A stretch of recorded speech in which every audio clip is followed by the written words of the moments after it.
আমরা আল্লাহর কাছ থেকে আসছি, আমরা আল্লাহর কাছে ফিরে যাব।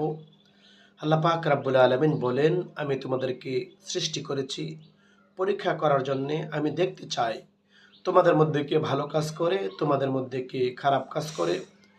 সূরা নূহে 10 নম্বর আয়াতে আমার আল্লাহ পাক রাব্বুল আলামিন বলেছেন, ফাকুলতুস্তাগফিরু রাব্বাকুম ইন্নাহু কানা গাফুরা। তোমরা তোমাদের রবের কাছে ক্ষমা চাও, তিনি ক্ষমাশীল এবং অত্যন্ত দয়ালু। আল্লাহ পাক রাব্বুল আলামিন হাবিব ইমামুল আম্বিয়া রাসূল পাক সাল্লাল্লাহু তাআলা আলাইহি ওয়াসাল্লাম বলেছেন, বুখারী শরীফের 6307 নম্বর হাদিস, ইমামুল আম্বিয়া রাসূল পাক সাল্লাল্লাহু তাআলা আলাইহি সাল্লাম বলেন, আমি দৈনিক 70 বারের বেশি, 70 বারের অধিক আল্লাহর দরবারে ইস্তেগফার, ক্ষমা চাই, মাপ চাই, তওবা করি। আমাদেরকে রাসূল পাক সাল্লাল্লাহু তাআলা আলাইহি সাল্লাম তওবা করার কথা বলেছেন। আল্লাহু আকবার, আল্লাহু আকবার।